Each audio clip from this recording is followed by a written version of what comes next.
broadcast for shooters, hunters, and gun enthusiasts. This is the Firearms Radio Network.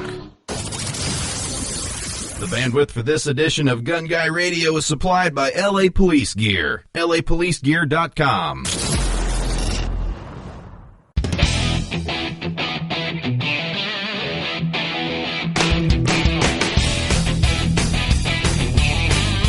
Welcome to episode 114 of Gun Guy Radio. This is a podcast that shines a positive light on the firearms lifestyle.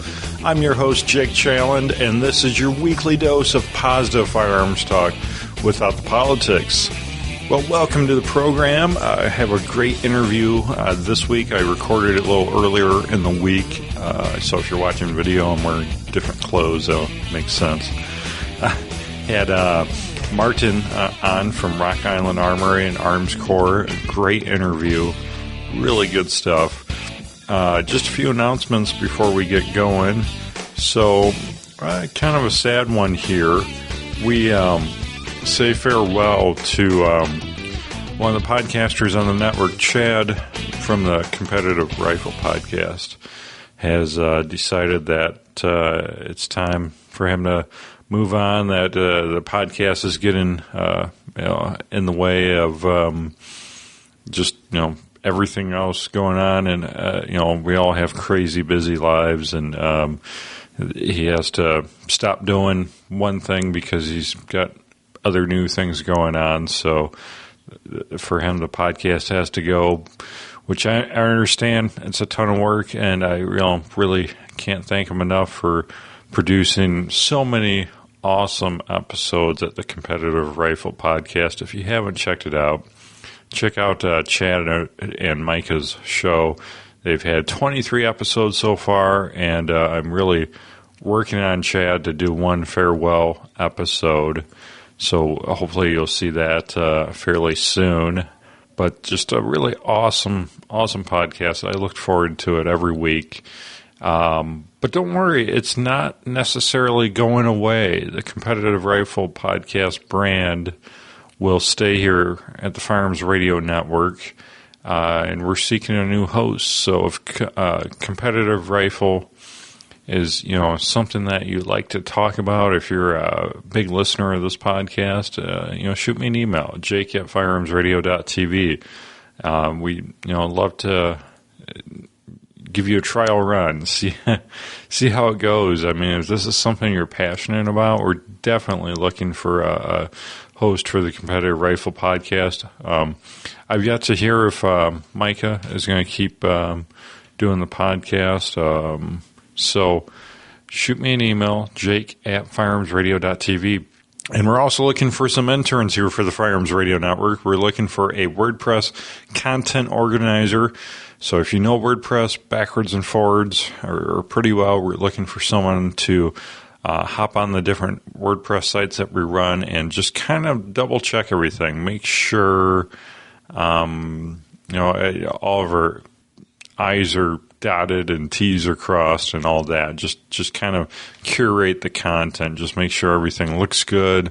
Add links in where we might need links added. Add maybe categories. If someone missed something, posting something, just something to kind of tighten everything up. So if you like working with WordPress and you like to help out the Firearms Radio Network, it might be a perfect position for you here. And we're also looking for the Firearms Insider Gun and Gear Review Specialist. So a review specialist is someone that helps others submit gun and gear reviews. Again, they kind of curate that content. So if this is something you're passionate about, we'd love to have you come aboard. So jake@firearmsradio.tv. And the Great Bond Arms giveaway is almost over. We're giving away the Bond Arms Backup and 45 ACP. That's right. We're giving this away May the 4th. All entries must be submitted by April 30th. Great little 45 ACP Derringer-style pistol. Just awesome little gun. Giving this away. And we're drawing from the names who have submitted a review on the Firearms Insider. If you've submitted a review by going to firearmsinsider.tv/submit, or head on over there and look for the Submit tab. All you have to do is write a review on any gun, any gear, anything. Write a review on it, submit it, and you're in the draw. And you can submit as many reviews as you want. So very cool stuff going on over there for sure. So let's take a little break, and we'll get into the main topic interview that I recorded a few days ago with Martin Tuason from Rock Island Armory and Armscor.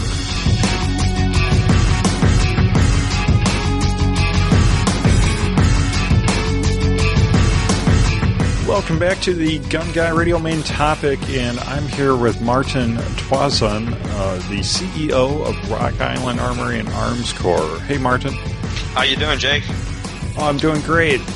So I heard an interview you did with Michael Bain a while back, and it just really was just an awesome story of Armscor and the family history. So it's a third-generation family business, is that right? Yes, we are third generation, hopefully fourth. We all have kids now, and, we're trying to keep the company alive so we could pass it on to our children.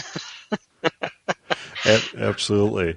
So, let's get to know you a little bit more. Well, it's a family business, so I assume you got into firearms, got into guns early on. How old were you when you first shot? Well, my first memory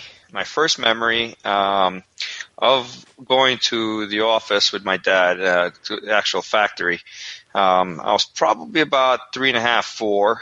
Can't remember exactly when, but I remember walking through the factory as it was in that time, and then there was nothing but jungle behind it, and up where they would assemble air guns and stuff, my dad left me there, and so the guys at the air gun department taught me how to shoot an air gun, and then later in the day, my dad actually took me down to the shooting range. It's our ballistics range now, and I guess at that time was used for test firing as well. And I shot my first .22, and that's my earliest memory. I had such fun that day. I got to be with my dad, watch what he do. Everybody idolizes their dad, and to see what he actually does and spend the day with him was, I thought was just really cool. And, I guess he was prepping me up and slowly brainwashing me to come into the business. But I really enjoyed it. I felt like I clicked with the place right away.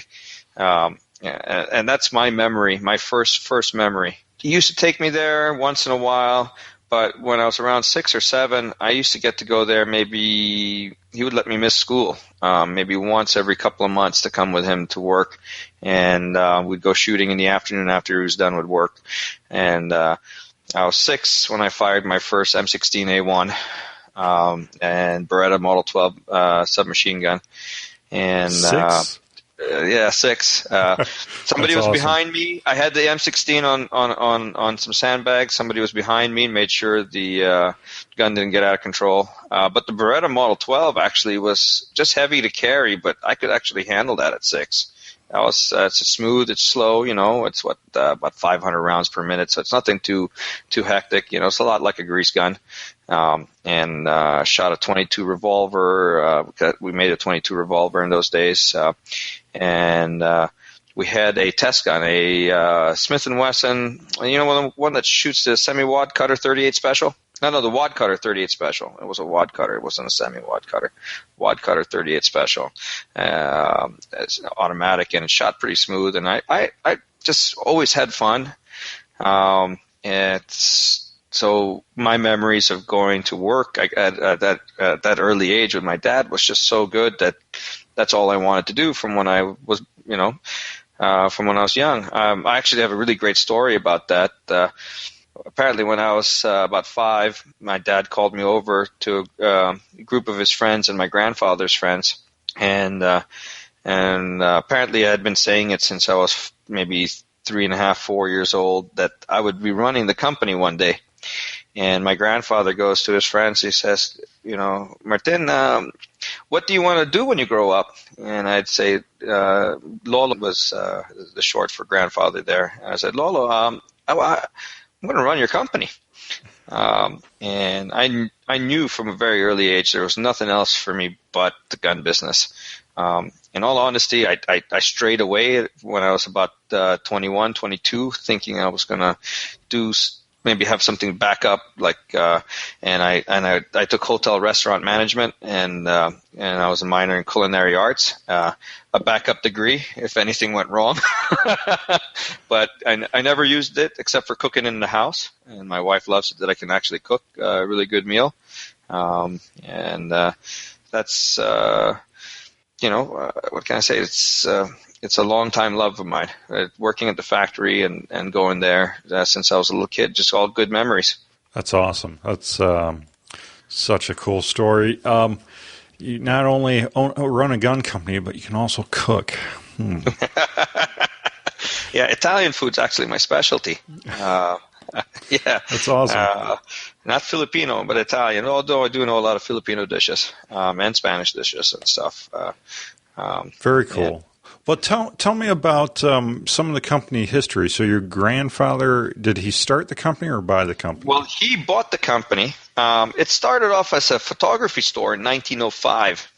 Roy Squires and William Bingham owned it, and they then turned it into a like a mini Cabela's. I guess that's the best way to describe the store.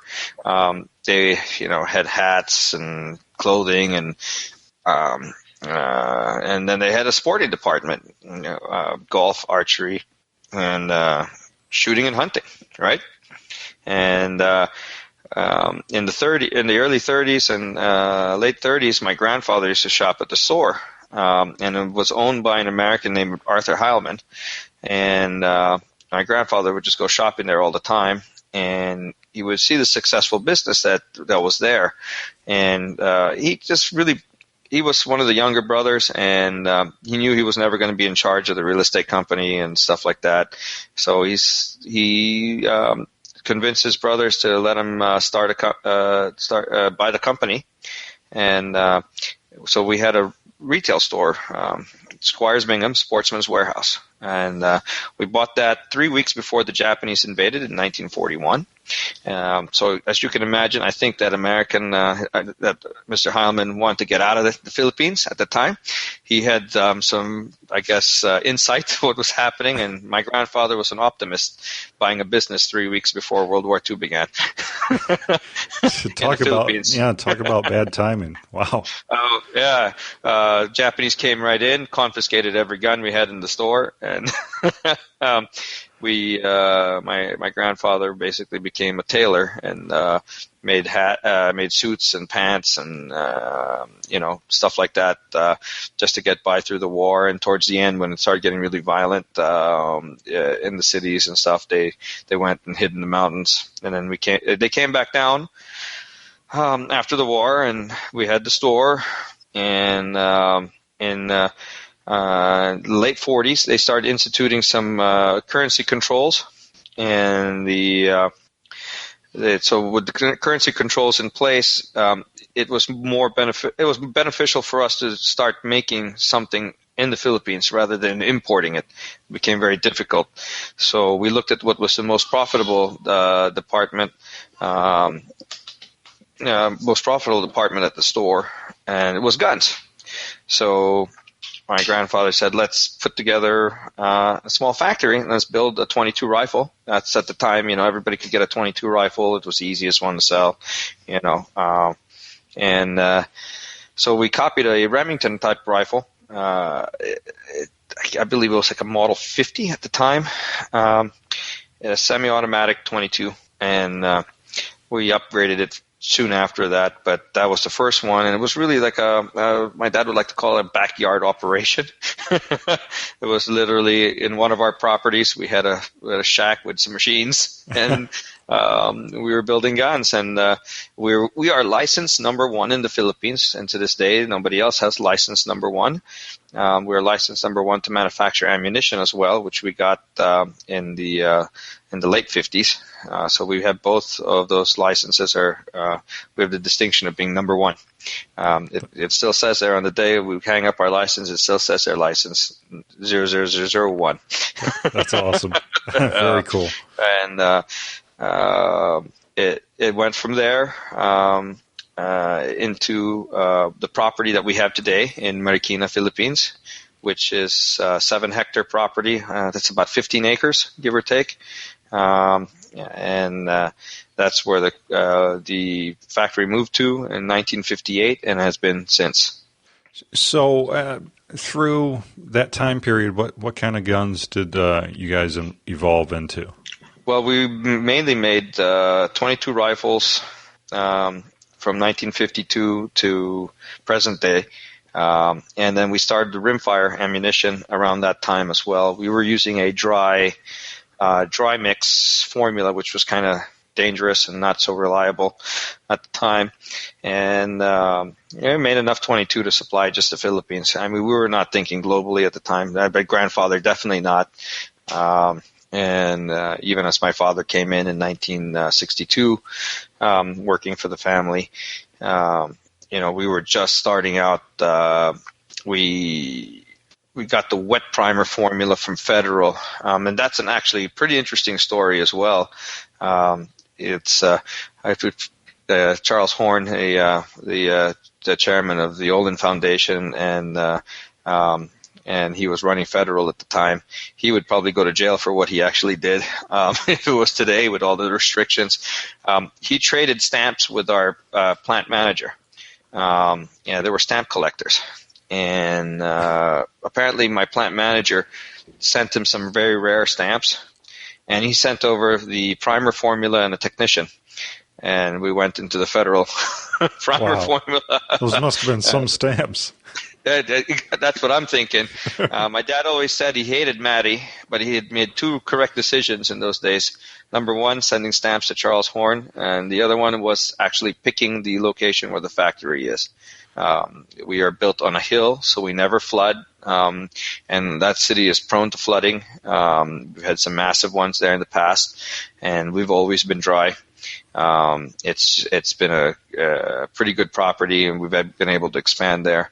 In fact, we got the property next door as well now. We had a lease option to buy on that one. It's about 3 acres there, and so we've got quite a bit of land to still move some things into for now.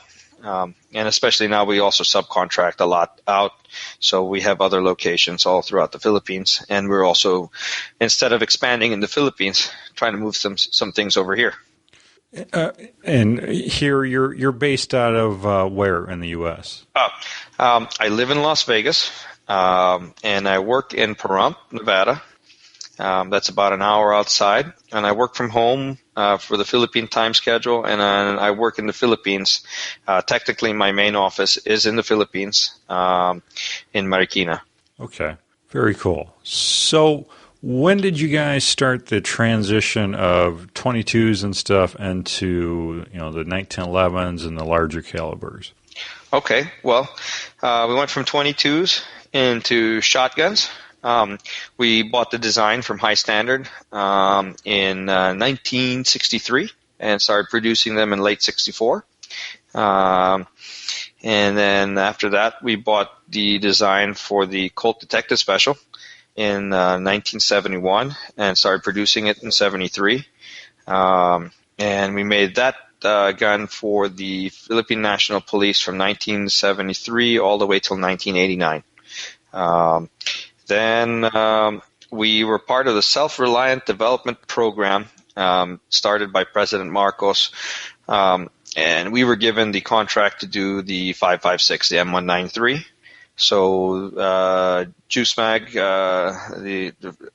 the Philippine and American governments came in and gave us the technology and the contract, and we put up the 5.56 line. And then we moved into the other stuff, 9mm, 45, 38s, all the popular stuff. Very small quantities at first, except for the 5.56 line. We could do about already at that time probably about 800,000 rounds a month to fulfill that contract for the Philippine government, and it lasted for about 10 years. And then the contract was over in the mid 80s, so we'd start selling it to everywhere else, and we started. In the 70s, I guess we should also mention that there was martial law at the time. So we had to start exporting. Our first export customers were Australia. And with our 22 rifle, we actually controlled 40% of the 22 semi-automatic rimfire market in Australia, all throughout the 70s and early 80s. It was they bought everything we could make. So I had to give a shout out to another company. I would consider them like my cousins. They own Turner's Outdoor in California and Legacy Sports, the Fuller brothers. Their father was instrumental in keeping us alive during the martial law time, and without their father, we probably wouldn't be around. We wouldn't be talking today, at least not about guns, maybe about food. So it's Armscor throughout its history has had its trials and tribulations, I'd like to say. It's been through World War II, martial law, a countless number of typhoons, floods, major earthquakes, 2 revolutions, 6 coup attempts, and every 3 years we have a gun ban where you can't transport any firearms. It means so you could buy a gun, but you can't take it home. Every 3 years during an election period for 6 months at a time. We've been through all of that over the last 70 years, and we're still around. That's amazing. So it's ups and downs in business, right? So you just got to keep on working, chugging along, and you make sure you try to diversify and make things work. I kind of got off track there. I'm sorry. The last part, of course, is the 1911. In 1989, my dad was looking at the Philippine market. Had nothing to do with the United States. And when people came into our stores, especially the old timers, they would say, "I want a 45." And 45 meant 1911. So my dad figured we better make our own 1911. So he put the house, he mortgaged the house, and put up, used that money to start the 1911 line. And it was a good bet. But it took 7 years to develop our 1911 and for us to make it in-house. So in 1996, we started selling it as Charles Daly here in the United States. The Charles Daly 1911 started coming in, and we were selling locally in the Philippines. And then in those days, we made 100% of the gun, by the way. Wow. We made the screws, the springs, you name it, we made it on that gun. I guess we were just so used to making everything being in the Philippines, we had to really rely on ourselves all that time that we didn't know any other way of doing it. It's changed from now. We do things a little more efficiently than that, because I'm not a screw maker, nor am I a spring maker. I make guns, and there's different ways of doing it. But from 96 to 99, it was being sold as Charles Daly. And in 99, I decided I wanted to kind of get serious in the business. I'd been working already for my dad since 1989. But, summer jobs, afternoons after school, nothing too serious. Driving the forklift, fixing guns, packing boxes, cleaning bathrooms. In 1999, I said, you know what? I need to get serious. I need to do something more, Dad, than just driving the forklift. And he says, well, guess what? I'm sure you're familiar with EA Arms, right? Yeah. the witness guns and stuff like that. Well, Keith is a very good friend of ours, and my dad was offering Keith a basic GI 1911. And Keith said, Bolo, I'm okay with the witness guns, with the Tanfolios. I'm good with that. I don't need that. So my dad says, well, here's your chance. Keith doesn't want these guns. Go out and sell some 1911s. You have one model, and here it is. And I said, well, I want to kind of start from scratch. One of the things that Michael Kastner always told me of Charles Daly was half the people like your guns, half don't like your guns. And I'm like, well, there's got to be a reason for why only half the people like our guns and half the people hate our guns, right? Well, it's because half the time we were making the guns right, and the other half, they were terrible. I'd just be frank and honest about that. I've always said, if anybody wants to talk to me about the guns made in the 90s, if you bought one, I'll replace it for free. All really? Right? I'm sorry. Seriously? My guns are lifetime warranty. I can't help what the past before I got really involved in the business and really got to study the 1911 and make it right. But I totally understand why people were doing that. So I said, well, we need to fix that. We need to come up with a new name. And the new name, a friend of mine in the Philippines passed it over. He named one of his gun stores Rock Island Armory, all right, based on Corregidor. The World War II guys will know that was the rock, so he had the little symbol of a cannon in the rocks and Rock Island Armory on his store, and he says, Martin, why don't you use my name there? And I said, well, that's wonderful. I think that name will resonate. There's a Rock Island Arsenal in Illinois, right? Yeah. And it sounds so American. I mean, I'm Filipino. I got to remind all your viewers, I am a Filipino that has been living in the United States legally. All right, I stand in line every 5 years at the U.S. Embassy, and I get my work authorization and my visa renewed. All right, I've been here 100% legal. I pay all my taxes. All right, my fair share, I'm going to let you know I pay all of it. Well, good on you. So just because I'm Filipino doesn't mean I don't contribute to this country. But basically, I thought it would just be so cool, and it could change the perception of how the Armscor guns are looked at. We were known as a cheap 22 or a Charles Daly crappy 1911. In fact, the gun store here in town, when I introduced myself, I can't use foul language, but he basically told me my guns were garbage when I walked into the store.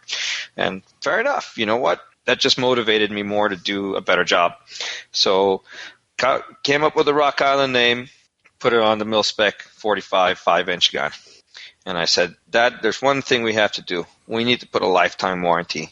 We have to make the warranty better than anything out there on the market today. Any other company. We've got to do it right. And I'll tell you why. Because we don't make good guns right now. And we'll strive to do that. And the factory will, knowing that they've got some pressure on them. We'll get the right people. We'll fix it up. But you got to take care of the customers. The number one thing, Jake, when you go to a good store, something goes wrong when you go home, and you go back and you ask them to fix it, and they take care of you right away. You kind of expect that things break once in a while, if things don't go quite right. But how did you get treated at the store, right? It was whether you're come back or not, right? And I said, that's how the American people think. They all understand things can go wrong. But if they go back and they ask you for help and you don't help them, or you don't help them the right way, they will tell 100 or 1,000 of their friends. Now with Facebook and social media, thousands. But in those days, I told them 100 people, easy. So what can we do? Put the lifetime warranty in, because at that time we only warrantied our guns for like a year. I'm like, lifetime warranty. And he says, what's the limitations on the warranty? I said, well, as long as they don't mess with the gun, you should fix it for free or replace it. That's what I'd like to see as a gun owner. I own every gun out there. I've had to send it back. I've had guns that have sat for 6 months in a repair department. You think I ever bought that company again? Of course not. That's just on the gun side, right? You got cars and stuff like that. That's why you got to have the customer service, and that's what I really pride myself on is the customer service side of things. And I said, we got to do that. So we came out with the 5-inch GI pistol in late '99. We had a couple of friends who helped us get that started here in the U.S., and that's history. It's we pretty much know how it is today. I mean, if you own a Rock Island, or if you've just even gone to our webpage, you can see what's been going on. Yeah, it looks like that first 1911 started having babies and hasn't stopped. I think it has 53 babies right now. So I think that we have on my SKU list that I looked at last. It might be more. I just keep on thinking of different things that are simple changes, and that just makes it a new model. And as long as we're not building a different size slide or a different size frame, in my mind, it's not really a major change. Although my production guys can't stand me, I'll tell you that. They hate that. They like consistency, and I'm like, come on, what's the difference between an MPS sight or a standard Novak style sight that is not adjustable? It's the same cut. Aren't you going to install? You have to install the sight, right? Well, I tell you what, Martin, at SHOT Show this year, I got to shoot some of these, and I stopped by the booth later on the show floor, and I kind of had the preconceived notion that Rock Island was a little bit lesser on the quality side, but after handling them and shooting them, they seem like very, very quality weapons, very quality driven line of 1911s for sure. I shot the TAC 1911 in 10 millimeter. I think I shot the TAC in 45, and then I shot the new TCM model, and very, very tight guns, very good shooters, just really nice, really nice. Yeah, well, I like I said, having the rough start that we did with the 1911s at the beginning is instituting that lifetime warranty. We have to make the guns better. So what I did was I scoured the earth for 1911 guys. Now, I had to go through a few consultants that would be willing to live in the Philippines. All right, at least for a certain period of time. And I had a great opportunity around. We had made some improvements already from '99 to 2004, but a great opportunity in 2004 came up. Freddie Craig from Craig Custom Limited Guns. He builds race guns for IPSC and USPSA and IDPA and Steel Challenge. He went to Iraq to work for a private contractor, for a private security firm for a couple of years, and he had come back and he was looking to get a consultancy job. And I said, I used to shoot with his brother Jamie, and so we knew the same people. And it got back to me that he was looking for a job and that he loved the Philippines. I was like, he loves the Philippines. And he's a 1911 guy, probably one of the best I know, or have heard of, at least. At that time, I didn't know him yet. But I said, tell Freddie to come over. And so he flew in from Kansas, and I talked to him, and I said, Freddie, what can you do to help me out? I need to build really good 1911s and that everybody can afford it. That's what I want to do. And he says, Martin, no problem.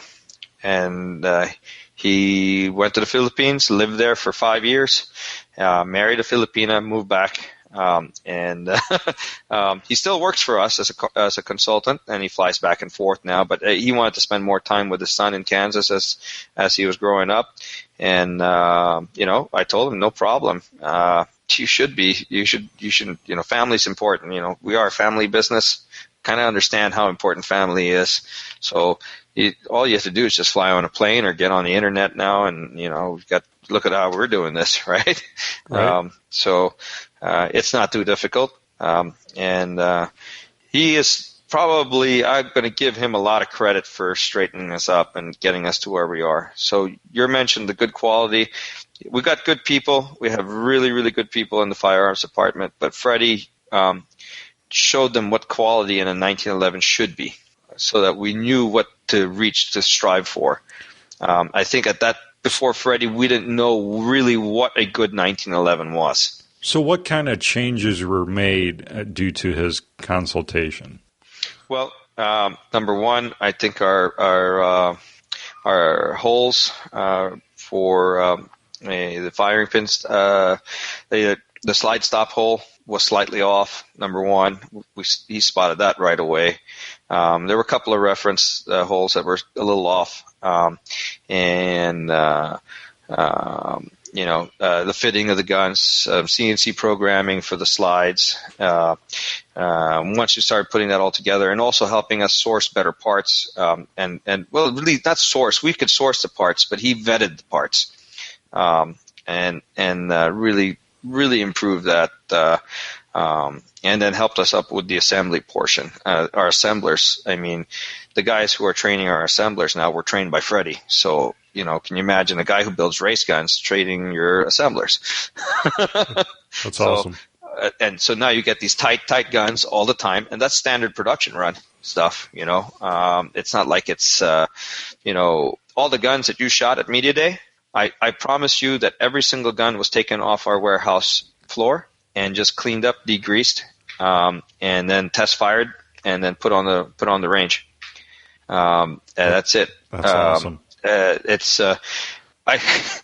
That's a funny story. We had a general manager, God rest his soul. He's passed away now, but every time I used to ask him for samples around 2001, 2002, he would send me these beautiful guns for SHOT Show. Absolutely gorgeous guns, but they weren't what we were making. So I'm like, you get me in trouble, because every time I tell a customer, he says, "Oh, these guns are great," and then he receives his shipment, I've got to go do some PR work, and he would kill me with that. And I said, if I can't pull it out from the shelf and show it, then we're not doing it right. So every gun that's supposed to come out of the factory should be able to go on the floor of the NRA show or SHOT Show and be a sample gun, and everybody's supposed to say, wow. And everybody's supposed to be able to shoot. Like you said, your perception was maybe we're not so good. I'm a shooter, man. I just told you my story. I started shooting at 4.5 years old or so, and I love guns. The worst thing for me is to have a not so good gun. And why would I want my customers to have that? So I know that there are a lot of executives in the industry and stuff that maybe they're hunters or, but I don't know if they're gun lovers like I am in some cases, or have fallen in love. My first gun that I ever owned personally is a 1911, and it's a Colt Series 80 Gold Cup.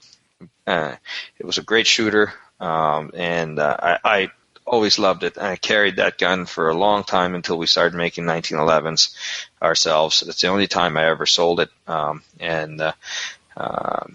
you gotta have that passion to make things right and take care of your customers. That's music to my ears for sure. I love to hear that. So looking at your new line, you do a lot of specialty upgrades for some of these. Like a few of them have like VZ grips. What other kind of upgrades do you put in some of these standard models? Well, we have our standard line, which everybody knows, the mil-spec stuff, or our standard tacticals. I looked out there, and I ran into them at, trying to think, at the NRA show. I met the guys from VZ. His name's John, the president of VZ, and I met him, and I said, these grips are pretty cool. I mean, the G10 and they look really good. I mean, I said, I bet you those will look really good on my 1911. And so I got a couple of samples, and we put it on there, and I said, wow, this looks great. And I said, let's put it on the guns. And I guess Springfield was thinking the same thing, and so they came out with a couple of their VZ grip stuff as well about the same time I did. So I mean, I got nothing just bad to say about Springfield. They're one of the 1911 guns I actually do like that's out there. That's my competition as far as quality is concerned. But they put those VZ grips on there and adjustable sights and everything, and then they sell their gun for $1,500, right? Yep. That's not what I want to do. I mean, I want everybody to shoot. I want everybody to shoot as much. If you can't afford to buy the gun, I cater to the 80%. I want the people, anybody to go in the store and say, I can afford a 1911, whichever one it is that Martin makes. And you're going to go home and have a great experience with it. So the VZ grips was one that adds a great deal of value to it and makes the gun look great. I also use LPA sights, and the Italians to me make great, wonderful sights. Not that Champion doesn't, or other companies, or Seymour and all those other guys. They all make good sights, but I thought the Italian ones were great. They're the low profile, they're adjustable. Windage and elevation with dots, and you put that fiber optic front on there, and I think that sight picture looks pretty cool. Once again, if somebody does that to their gun, what do they put on there? An extra $100, an extra $150 for adjustable sights, 2-dot adjustable sights. No, I'm not going to do that for my customer either. So I just put it on the guns, and I said, if Springfield sells theirs for $1,500, mine should be able to sell for half of that. and I look at the cost, and I'm still making money. All right, sell for half of that. There's no reason. I really do not want to make a gun that will retail for anything over $1,000. I think that even the $900 limit on my guns is about where I'm at right now. I feel comfortable that 80% of the people who want to buy a gun can afford one of my guns. If you want a really high-end one of mine, well, you can have one. I buy my 6-inch 45 with rails and TRT sights on them, and all that stuff. And I couldn't imagine it being for more than $895 retail. And as a gun guy, you're not going to find a 6-inch 1911 for $900 retail. No. Second hand, third hand, right. Stepped on, driven over by a truck maybe, but that's about it, right? Yeah, your prices really do blow me away, especially with the new lines, the tech line, and like I said, you pick it up and it definitely feels like a $1,200 plus gun, but they don't cost that much. No, and they never will. That's not my goal. What people got to go out and buy it. So, and I can make a less bear gun. I'll tell you that. We can do those, and make it just as tight. Everything. I'll use one set of tools per gun, and I'll charge $3,000 for the gun too. But that's not what I'm really after. Les Bear's got that market already. Right. Yeah, I want the average everyday Joe to shoot, and shoot one of my guns preferably. But I'd be happy if they were just shooting. I make ammo too, right? So doesn't hurt as long as they're shooting. Absolutely. So tell me about the 22 TCM. What is it? The 22 TCM. Well, that's Freddie's brainchild. Freddie and I were walking through the plant one day, and I had buckets and buckets and buckets of rejected 223 brass sitting in one of the driveways. And so he says, "Martin, what would you give me let me pay for this brass here?" He's got about 100,000 cases of brass sitting in these buckets. And I said, "Well, whatever scrap is, but just give me for scrap." And he says, "All right, I've got something cool I'm going to work on the side, and I'm going to show you your next trip." I said, "Okay, fair enough." So he designed his own reloading dies to fit in his Dillon, and chopped off that brass, necked it down, and put a .224 bullet in there. And we went to the shooting range, and I had this 1911 in my hand, and wide body. It was still in the white. and he says to me, "You've got to shoot this. You're going to have fun." And I fired my first shot, and I was like, "Whoa, there's no recoil. That thing just went bang. I mean, in real bang, you know." I'm like, and I fired it again, and I'm like, and then I took a double tap, and then I was like, and I kept it on the target. I mean, I put 2 in the chest. I was maybe at 10 meters, and I put 2 in the chest like that, and right on top of each other, and I pressed the trigger as fast as I could on that double tap. And I saw the target. I looked at the target. I looked back at him, and I said, "How fast can we get this into production?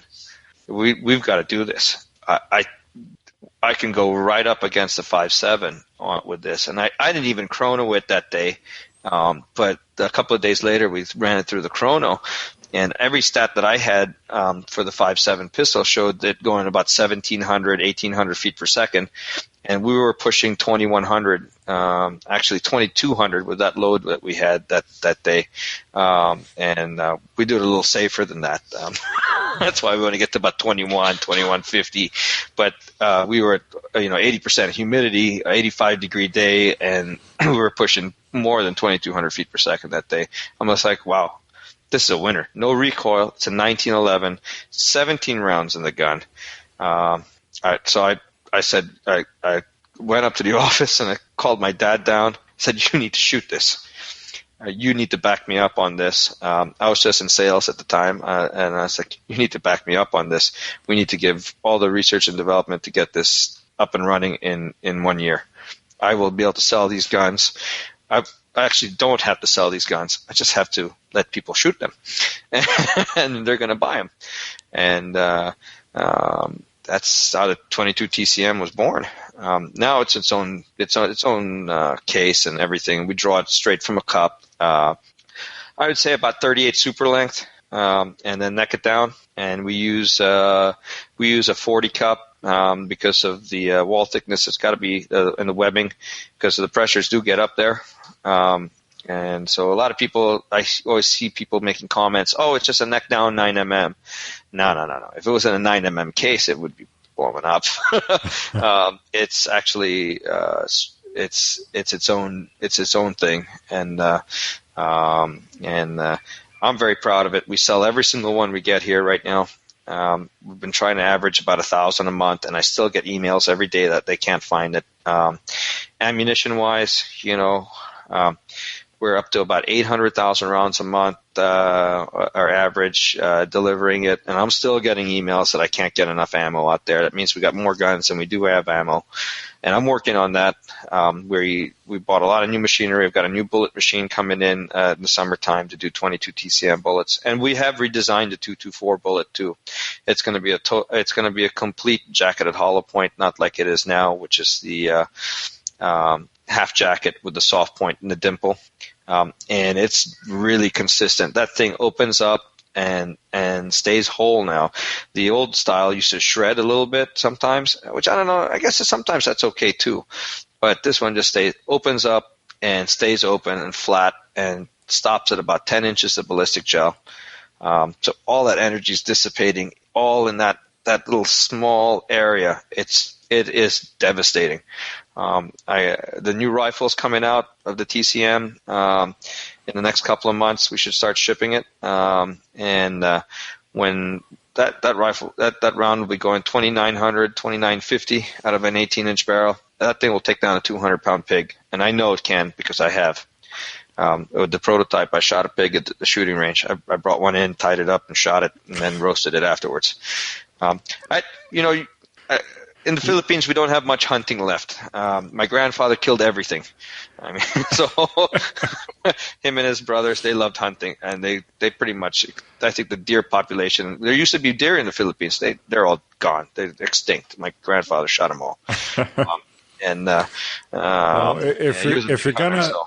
you're gonna have a pig roast, I guess have some fun, right? Yeah. I had to test it out on something live. Got to see how it affects it, right? And then I have 1,500 employees there, so big pig, shoot it, roast it, give it out. Afternoon snack for everybody. So it was a fun day, and it's pretty solid round. And I know that out of the new rifle, it's pretty accurate too. We were also testing the accuracy on that, and we were shooting out the primers in 9mm cases at 50 yards, no problem. That was a little competition between a couple of guys from STI visiting at that time and ourselves. We were just shooting out primers at the back of cases. So it's fun. That's awesome. So tell me about ammo. We've been going through this ammo craze. It's been probably getting a little bit better here as of late. What's the story on ammo and you guys? Well, I think you're going to see. I got a little inside info that probably will make things. Your people out there not so happy. Number one is the ammo craze is going to come back, and it's nothing to do with government. Nothing to do with any laws to ban anything. It has everything to do with gunpowder. There is a gunpowder shortage in the world. With all the new ammunition companies, new little loaders out there, almost every city's got their own load and pack now for reman or brand new stuff that they're buying components for. It's all the powder's getting eaten up by all the companies. You have Alliant Powder, that's ATK, CCI, those guys have their powder plant, and you have St. Mark's in the United States, the world's largest producer of small arms powder. In Europe, you have PB Claremont, which is probably the second largest powder producing plant in the world for small arms. They are so back-ordered that they've had to drop customers that have been with them for such a short time just to take care of older customers who have more priority, their military orders. And there will be such a powder shortage this year that it really is pretty much going out and begging for your stuff so you can make ammunition. There are more guns than there ever have been out in the world today because shooting is coming back. Even in countries like England, they're thinking about letting handguns back again into England, which has been banned for many years. They're now allowing you to own it and have it in a gun club. They're allowing 22 rimfire in almost all the countries where you think that, guns are banned. No, I'm selling tons of rimfire rifles out there. And so now they're buying rimfire. And you've got here where, ammunition went up so much. Back in the day, you could buy a box of 45 ammo for $15-$16 for 50 rounds retail. Right now, it's $25-$30 a box.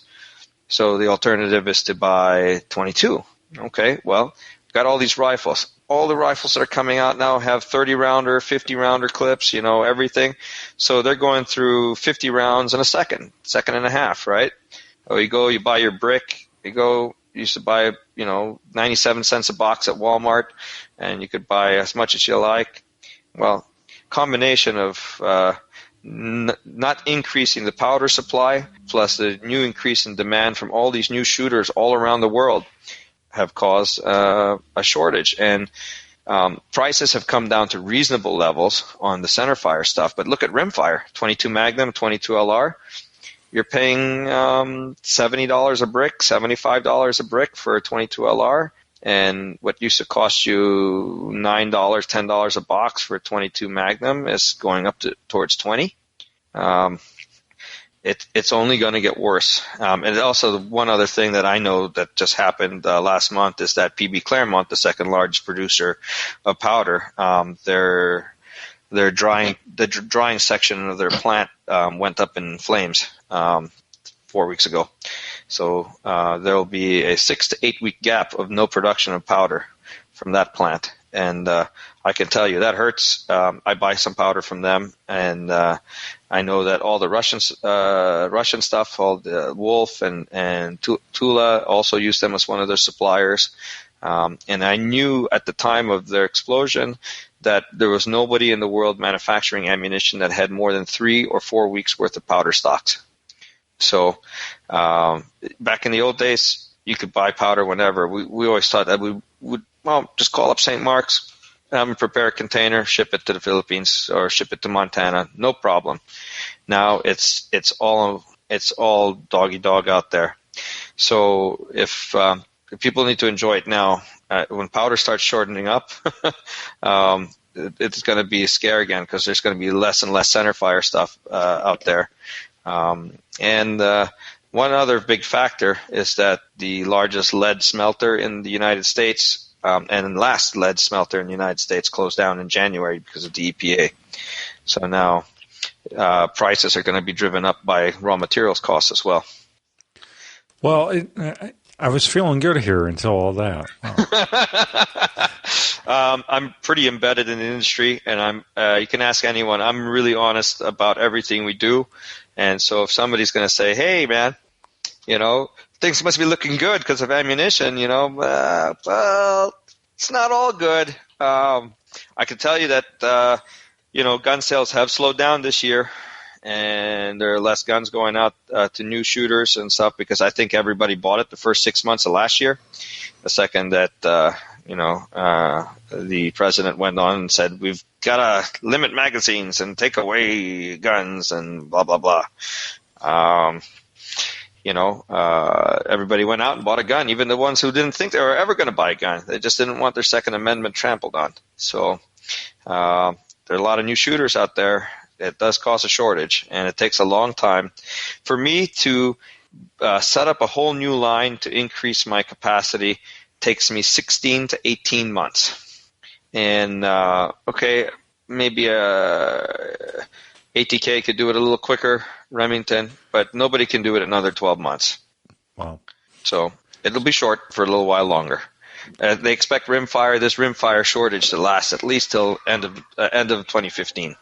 So, Martin, when are you going to start manufacturing powder? It costs way too much money to set up a powder plant, it's. I guess eventually, if you want to get big enough, you're going to have to do it, especially with the limitations that we have right now. But we do have good suppliers. I have been buying from them for many, many years, so I'm kind of up the food chain. So as of right now, I'd rather buy headers, trimmers, loading machines, and just increase my capacity and hope that I can still get my powder all the time. And nobody has any fires. Cross our fingers. So you mentioned Montana. What do you have in Montana? Well, having been in the United States for a very long time, I've always felt that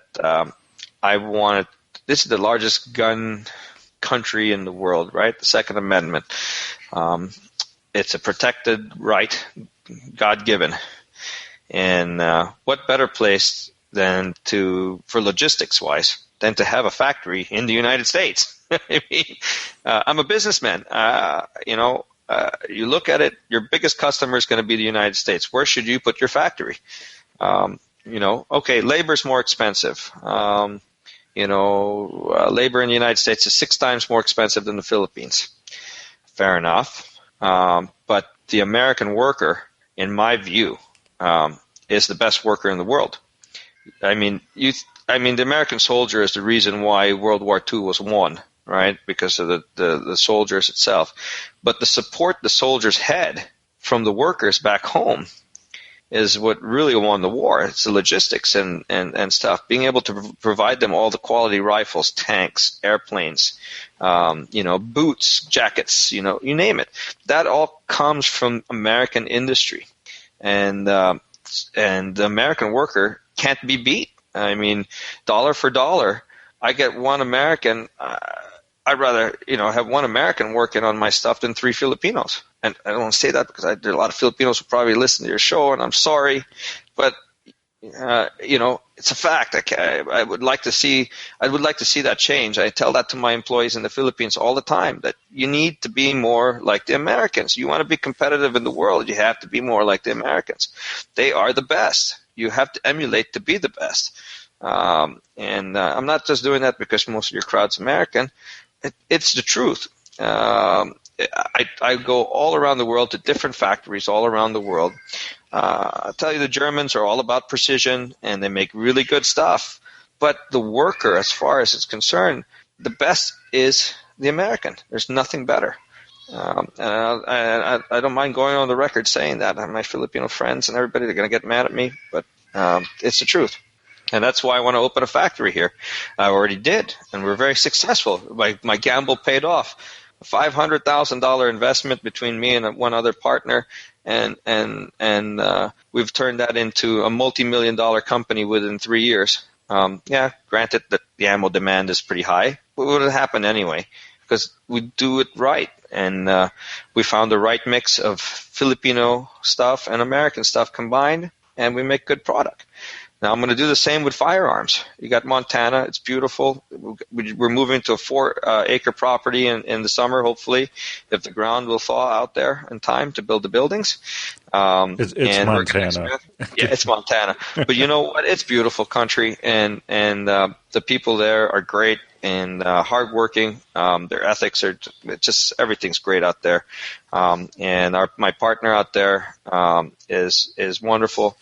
He knows his stuff, and now I'm going to copy the same thing. I'm going to do the same thing in Nevada. We're going to open up our firearms factory out here. Everybody keeps on telling me, it's going to be in 1911. Well, that's part of the new products that we're coming out with. I'm building a factory here that will build our American-made handgun.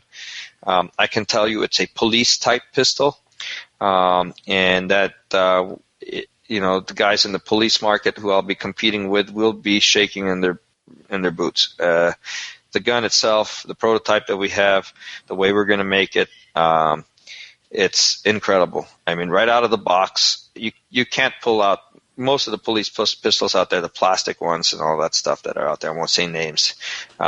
You can't do 4.5 inch groups out of the box, maybe at best at 25 meters. This one will come out of the box and will shoot 2-inch groups without on a polymer pistol. Number one, it's gonna 17 rounds. I'm gonna use a Beretta mag made by Metgar, and it's gonna be made and assembled here in the United States. Some Filipino parts, some Israeli parts. Like I said, I go shopping around the world and I look for the best stuff I could put in there. But a majority of the gun will be made here in the United States, and the factory will be right behind our warehouses that we have here in Pahrump, Nevada. And when that gun comes out, it's going to be neat. There'll be 940, and we call it 22 Rev. Now, 22 Rev. I probably shouldn't. I'm not even allowed to talk about this yet, but it's a TCM round. That's a true 9mm TCM. All right, but calling it the 22 Rev, and it's neat. You'll get 1900 feet per second in a police pistol, no recoil, 17 rounds. It's very cool. It's going to be fun. Did you just leak that here? Is that the first? You know what? I'm. If my marketing guys hear me, I'm going to get in deep trouble for saying that. But I didn't show any pictures. I didn't leak too much information. Just know that it's going to be cool. We're going to have a lot of fun with that gun, and I don't even know if it's going to get to a police department, because by the time we come out with it, I won't be able to make enough of them. And it's really, really, really neat. That's definitely one of them. So look forward to that somewhere in 2015. 2015, you said? Yep, somewhere around there. It's going to come out. What I do have that's coming out in just 2 or 3 months is the Colt Government 380. That Llama also made a 380 that was kind of like the Colt Government as well. Okay. So yeah. I kind of did a hybrid of that, and that's coming out August, I think, by the latest. I'm trying to get it out July, and we don't know what we're going to call it yet, but it's like a mini 1911 and a 380, and it's going to retail for under $400. Very cool. Are we going to see that at NRA show possibly? I have one, but that's here that we're test firing and stuff, and that's what the marketing guys wanted to do, was put it in NRA, but probably not going to do it. I'm going to show my customers first, just before I leave for the Philippines in June. I'm going to show it to them and start preparing all the artwork and getting the purchase orders in, and then I'm going to have to show it off next year. But at least I'll be all set up, because if I show it off at NRA, everybody's going to be emailing me. So when's that 380 coming out? It'll be, the 380 market's still really strong. So we expect to sell quite a bit of those. And of course, we've expanded the 22 TCM line with the single stacks, with rail, without rail, in a full size 5-inch single stack TCM, and a commander size TCM, 4 1/4 inch. And they're all 10 rounders. So we'll be able to sell them in every state but New York and California because of the micro stamping. But we'll get into Massachusetts because Massachusetts allows 1911s. Just have to pass the drop test and write a few letters to their AG. But since they're 10 rounders, Massachusetts, Hawaii also is a 10-round state. Connecticut's also a 10-round state. They'll be able to get their TCMs. And Colorado, because Colorado went to 15, so they'll have to get that as well. But those will be readily available. Maybe in 2 months, I'll start shipping. Very cool. Is there anything on the horizon as far as rifles go? The 22 TCM rifle, which I promised last year, will come out this year. Within the next 2 months, we should start shipping. And from that, I'm going to jump into other hunting-type rifles. So the 22 TCM, what kind of velocities do you get out of a longer barrel in a rifle? 18-inch barrel, 80% humidity. We were getting 2,900 feet per second plus. Nice. Consistently. I think that the great thing about the rifle, though, is Hornady makes a couple of really good bullets as well for the 224. That 35-grain ballistic tip, the VMAX ballistic tip one. I think you'll get over 3,000 feet per second if you use that bullet on that rifle round. So that's the options you can have. I mean, there's reloading dies already for the TCM. Lee and Hornady both make reloading dies already, and Dillon's coming out with it by the end of the year as well. So it'll be really easy to start reloading all the 22 TCM stuff. And Sierra makes a good 224 bullet as well, and so does Nosler. So you have plenty of options for reloading, but I really like that 35-grain ballistic tip from Hornady, man. Even out of the pistol, it makes it scream. It's fun and it cycles, so I like that round for reloading. Well, I better wrap this up before I get you into any more trouble. No, it's okay. Little hints here and there. I'm not showing pictures. I'm not actually shooting it on YouTube or something like that. We can still have a formal press release and do those things. It won't get me into too much trouble. Some, but not too much. But I still do pay the bills and sign the check. So how mad can they really get at me? I don't think that's going to get too bad. Yeah, they could change the locks maybe. I don't know. Yeah, maybe. Anytime. Yeah, you want to come on and share something new, I'm all for it. Well, every year, have me on the show. I'm sure I can show you something new every year and talk about it. We're going to be a growing company.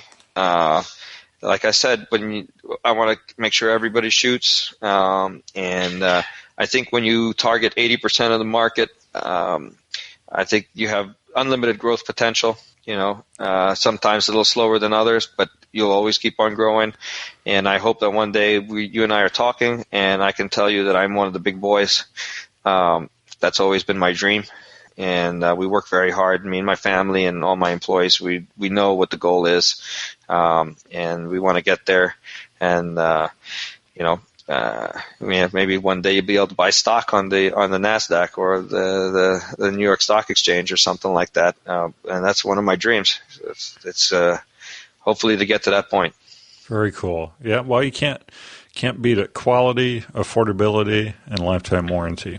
That's right. Customer service. Make a good gun, but you know what? Guns break, just like cars or anything else. It's how you take care of the customer. And I want all your listeners to know that whatever it is, we'll take care of you. Our customer service is trained by me and Ivan, and we take care of. We know how to do it right. We take care of you. And if there's any issues, I'll do one. My email is martin@rockislandarmory.com. Easy to remember. Any issues with any one of my guns, email me. I'll take care of it personally. All right? Very cool. Well, I was just going to ask how to get a hold of you. You can't beat that. Oh, you ask people. I talk to people all the time, and I'm only one of the crazy ones who actually puts its card out on the table at all the shows, and my card has my cell phone number on it. You are crazy. So, and you know what? Nobody does call me up, though. Nobody wants to bother the president of the company. But I'll tell you, man, if you got a problem, I'm the man to call. I'll make sure it's right every time. I always take care of our customers. Number one, man, they got to take care of the people who take care of you. That's awesome. That's good to hear. So if people want to find you on the web, where's the best place? Simple thing, armscor.com, rockislandarmory.com. And you'll get sent. It's the same website. It'll just all link up into one. Eventually, the armscor.com is for the whole world. We're supposed to have like a globe spinning in the entry page. You're supposed to click any one of the 60 countries we sell in, and then you'll know who the distributor, where to buy it, and what products are sold in that country. But so far, we've only gotten the U.S. side done. We're growing. Over the next 5 years, armscor.com would be the best. And a lot of people make a mistake and put armscor.com, and then the PH comes out. That would lead you to the Philippines. That's not going to help you out, man. You got to go armscor.com, and that's it. And you can email us, there's a way to contact us on the website, and of course through Facebook. If you want to like our Facebook page at Armscor /Rock Island Armory, I'm on there almost every day, checking out all the messages, and I answer a lot of times. And if you have a problem, I have to expand my customer service area. We are getting a lot of phone calls all the time, and I don't have enough customer service people answering the phones. I just hired a new guy actually on Monday, and he's getting trained, so that should alleviate some of that problem. But email's best, and I already gave mine. I can always forward it over to customer service, or I'll take care of it myself if I'm here. That's awesome. That's good to hear. Well, Martin, thank you so much for coming on the program. Awesome story, awesome family business, and awesome future for Armscor and Rock Island Armory. I hope and pray so. Thanks, Jake, for having me on. I really appreciate this opportunity, and let's do this again sometime.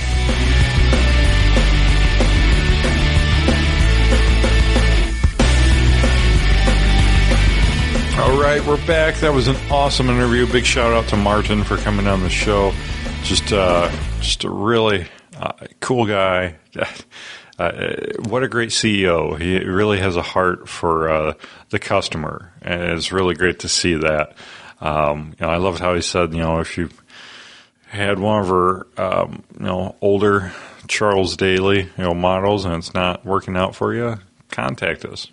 Lifetime warranty, even on the old stuff when there wasn't technically a lifetime warranty back then. So it's pretty awesome. LA Police Gear helps make interviews and episodes like this possible. So, what I like about LA Police Gear are, they carry some of their own branded items, such as their operator flashlights. That's right. They have an L1 operator flashlight. And these are great value. They're currently on sale for $49.99, and 800 lumens. 800 lumens, yeah, that's right. 800 lumens. They have great reviews. They have 5-star average reviews, 107 reviews, 5-star average. Really great LED tactical lights. They come with removable belt clip. They come with a lanyard. They come with a case. They come in a little foam insert in a cardboard box. So really nice light overall for the price. Really good value. So you can check those out by going to gunguyradio.com/operator L1. gunguyradio.com/operator L1. And of course, we always have show links in the show notes for the LA Police Gear items that we talk about. Don't forget they have a 365-day return policy, and they also have been running free shipping on all orders. That's right, all orders, $89 and over. So, order this flashlight, order two. Father's Day is coming up. get free shipping on it. They have a video here of them drop testing it off of I'm assuming it's their building. They throw it off their building, and it's good to go. So durable, lightweight, impact resistant, got great reviews. I mean, that's one thing I always look for is what kind of reviews does this product have? And you can look through all these customer reviews here right on LA Police Gear. So gunguyradio.com/LA or Police Gear or LPG, I believe, or LAPolicegear.com. Check them out. So, Duluth Trading Company also makes Gun Guy Radio possible. Spring is in the air, and it's probably time to look into some more long T-shirts. If you have a plumber's butt issue, as I do, they have a full line of long tail tees. That's right. They have like 30 different versions of the long tail tee. Whether you want just a plain T-shirt or you want a polo style or you want like a muscle shirt, sleeveless, if you roll like that, or if you want a long sleeve. They have the long tail tees covered for you. And they also frequently run mix and match deals. Right now they have a mix and match, some of these are only $9.99 for a long tail tee. You can't beat that. Mix and match and save, buy 2 or more long tail t-shirts and save $2.50 on each. Look around. Sometimes they have clearance deals as well. They have clearance colors here right now I'm looking at, and they're really not bad colors. I guess they're more of a fall color, but good quality shirts. I have a Duluth long sleeve flannel, free swinging flannel on right now. I love this shirt. So gunguyradio.com/Duluth.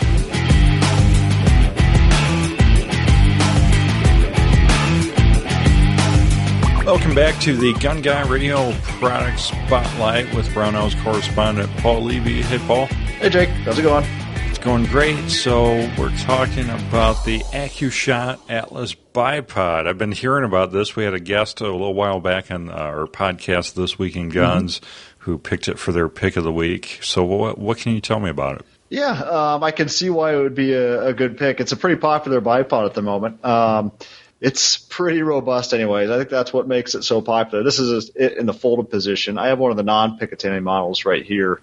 And probably why it's so popular is, it's construction, but also it's lightweight. You look at the pictures and you think, that's a lot of metal. That's a big chunk. But I weighed this one right before coming over, and this is 11 ounces. Actually, a little less than 11 ounces.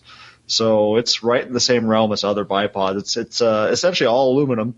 And the cool thing is the adjustments are really easy and it's simple to operate, while still being pretty rugged. You have the bushings here, which adjust down from the forward position. And there's not much wobble in this either once it's in a position. There's not much flex, which that's the other great thing about it is you want rigidity in your bipod. You don't want to be flopping around when you're in the prone position. And then to extend them, you naturally grab the bipod like this, and you pull this knurl, pull it, and then it just extends down and locks in place. So all the adjustments are really – I didn't even read that in the instructions. I just naturally grabbed it like that and did it when I first got this out of the package. Very intuitive. And, it's something that you don't really think about, but if you're shooting anything long range, you need a good stable platform. Yeah. It's really intuitive. So if you're getting up, moving around a lot, you can quickly adjust if needed. And then also you can shoot from the adjusted positions. You can also go into some odd positions too. Say if you're on rocky terrain and you need to just set up on some rocks, or you're shooting behind a structure, you can get this on top of whatever you're shooting. You can also load it pretty heavy because this is a robust, again, essentially all aluminum and steel construction. You can load this bipod with a pretty good amount of force and not worry about it at all. And it could support pretty substantial loads, I'm sure, just from what you'd be shooting. I'm sure these are popular too for even 50 cal guys. How wide would you say? How wide would you say those legs are? Are those like a half inch or so? I'd say they're a little over a half inch. I'd say they're about 3/4. Okay. And then that interior tube is probably about a 1/2 inch. And then you can see how wide that is extended. That's fairly tall. That's fully extended. That's 9 inches. Well, it's 9 inches of adjustment, anyways. So yeah, it's really.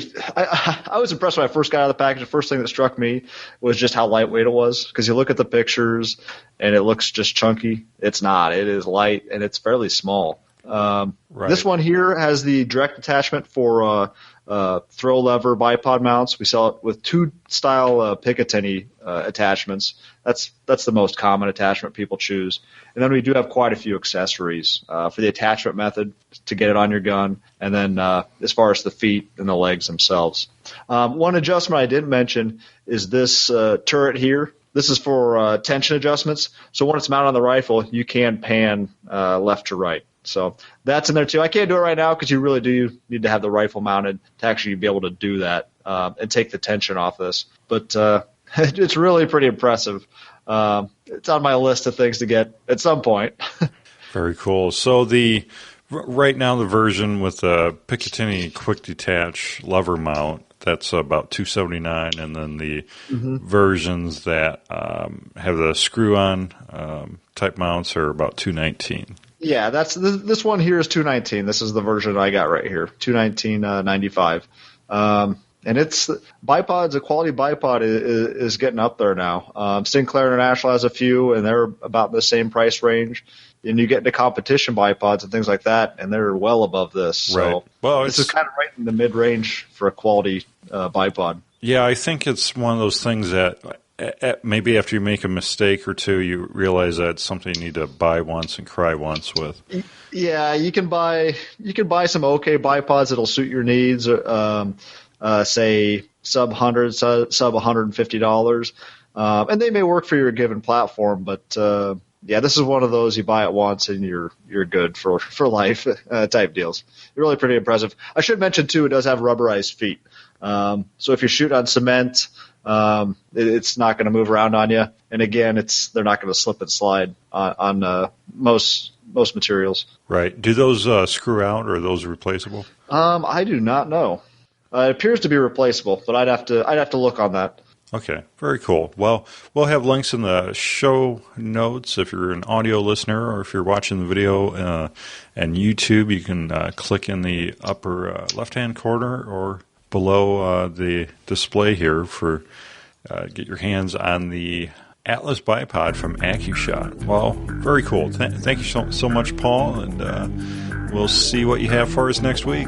All right, talk to you then.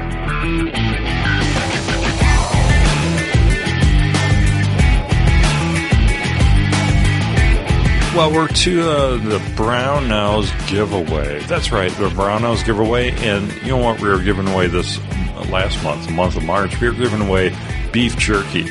It doesn't get any better than that. We're giving away tubs, ammo cans of beef jerky. That's right. Nebraska Star Beef giving away ammo can of multi-flavor 12-pack. So you get to sample all the different flavors that the Nebraska Star Beef Lucky Brand Outdoorsman Jerky offers.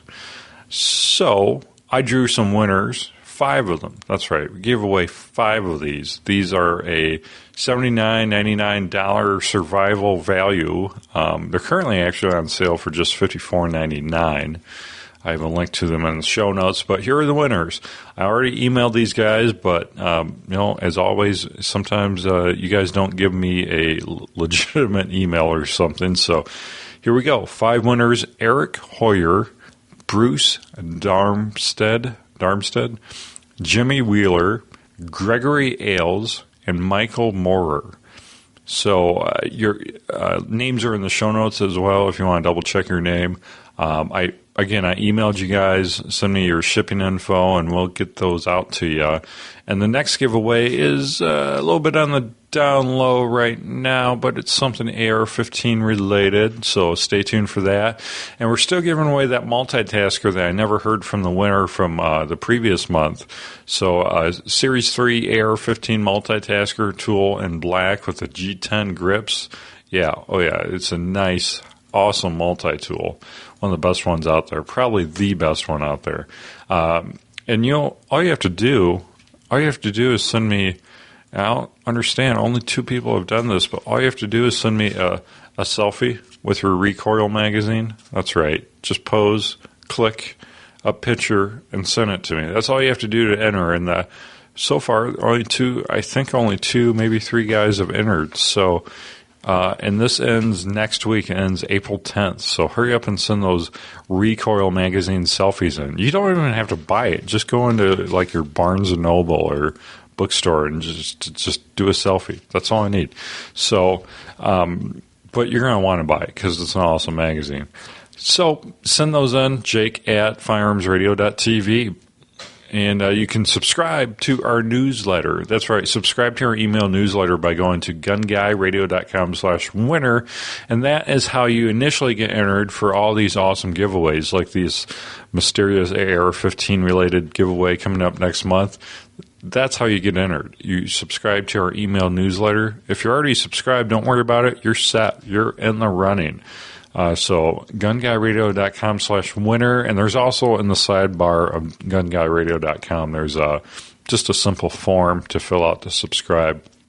And it sends you a confirmation, so it's like a double opt-in. So make sure you follow those MailChimp confirmations so that you're absolutely signed up. Well, we are to the wrap-up section, basically. So I'd like to thank Ryan Cross, Hunter Design. Ryan has been doing awesome artwork for the Firearms Radio Network. All started with Gun Guy Radio. I saw what Ryan was doing with some other podcasts. I'm like, I need him to design my artwork. So from, proud to say from day one, the Firearms Radio Network, Gun Guy Radio has been boasting Ryan Cross's awesome artwork. So if you need artwork, web design, anything like that, hunterofdesign.com. Well, that, like I said, wraps up the show. Feedback, please comment, discussion below this video or below this show notes, gunguyradio.com/114.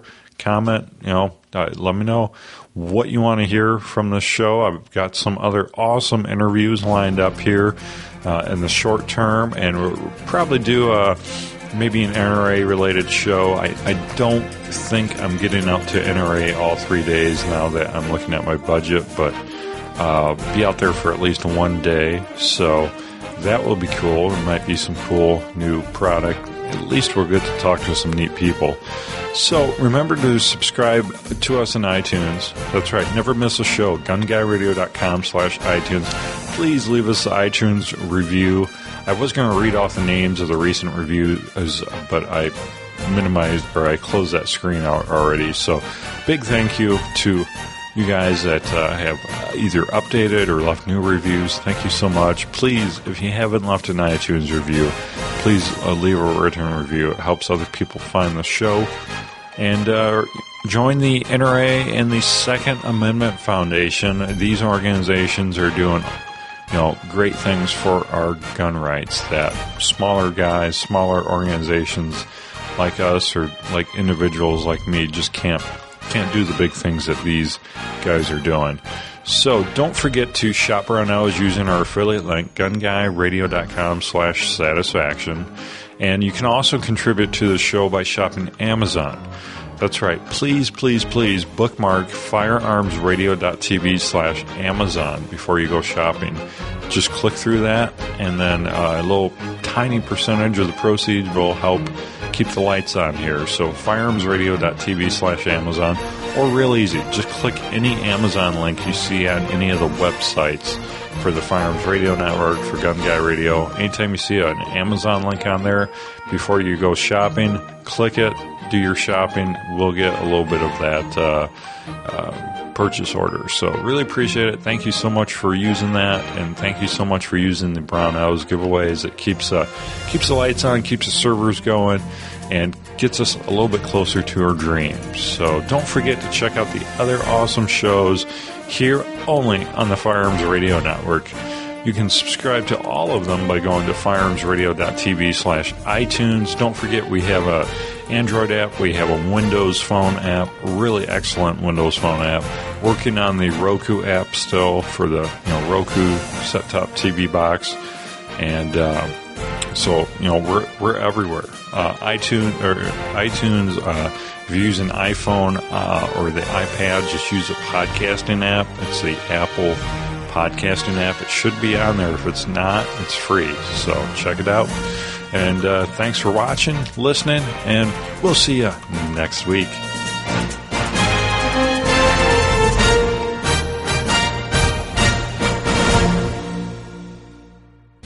This has been a production of the Firearms Radio Network. You can find more information at firearmsradio.tv.